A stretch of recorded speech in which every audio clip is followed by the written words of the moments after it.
श्री स्वामी समर्थ. जय जय स्वामी समर्थ. अवधूत चिंतन श्री गुरुदेव दत्त. श्री स्वामी समर्थ महाराज की जय.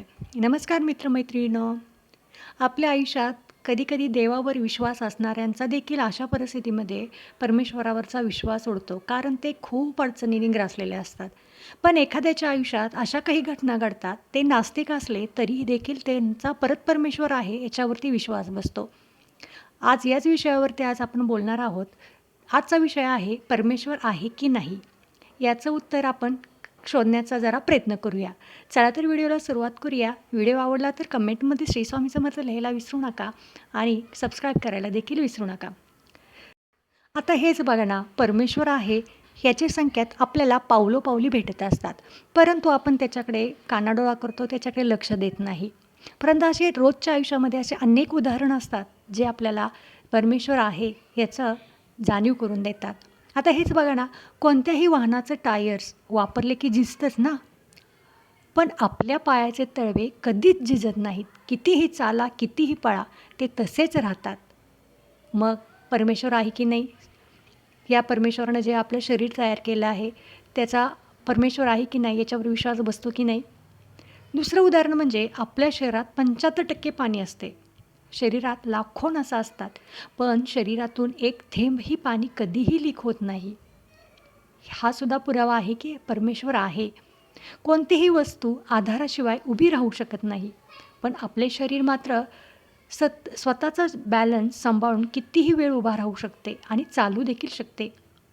चौथा पुरावा आहे तो म्हणजे कोणतेही बॅटरी चार्जिंगशिवाय फार काळ चालू शकत नाही, पण आपले हृदय जन्मापासून मृत्यूपर्यंत कोणत्याही चार्जिंगशिवाय न थांबता अव्याहत धक धक करत असते. पाचवं उदाहरण म्हणजे कोणताही पंप मेंटेनन्सशिवाय सेवा देत नाही, पण आपल्या शरीरातील नसांना जोडलेले पंप कोणत्याही मेंटेनन्सशिवाय अहोरात्र सुरू असतात आणि शरीरभर कायम रक्तसंचार सुरू ठेवतात. सहावं उदाहरण म्हणजे जगातील कोणत्याही अत्याधुनिक कॅमेऱ्यात मेगापिक्सललाही काही सीमा असते, पण आपले डोळे हजारो मेगापिक्सलच्या अत्युच्च गुणवत्तेने प्रत्येक दृश्य आपल्या कॅमेऱ्यात कैद करू शकतात. तसेच सातवं उदाहरण देखील म्हणता येईल की कोणत्याही प्रयोगशाळा सर्व चवींची टेस्ट करू शकत नाही, पण आपली जी जीभ आहे ना, कोणत्याही उपकरणाशिवाय हजारो चवी कशा आहेत ते अगदी सहज ओळखू शकते. आठवं उदाहरण आहे सगळ्यात ॲडव्हान्स अशा सेन्सरलाही एक सीमा असते, मग ते कितीही ॲडव्हान्स असो, पण आपल्या त्वचेला प्रत्येक सूक्ष्मातील सूक्ष्म संवेदना किंवा स्पर्श अगदी सहज जाणवतो. नवं उदाहरण म्हणजे कोणतेही यंत्र सर्व प्रकारचे ध्वनी निर्माण करू शकत नाहीत, पण आपल्या कंठातून हजारो फ्रिक्वेन्सीचे ध्वनी सहजपणे निर्माण होऊ शकतात. दहावं आणि शेवटचं उदाहरण म्हणजे कोणत्याही अत्याधुनिक डिव्हाइसेस सर्व प्रकारचे ध्वनी डिकोड करू शकत नाहीत, पण आपले कान आदळणाऱ्या प्रत्येक ध्वनीचा अर्थ समजून सहज डिकोड करू शकतात. मग या गोष्टींचा विचार करता खरोखरच परमेश्वर आहे व तो आपल्या शरीरामध्ये प्रत्येक शरीरामध्ये आत्मारूपी वास्तव्यास आहे.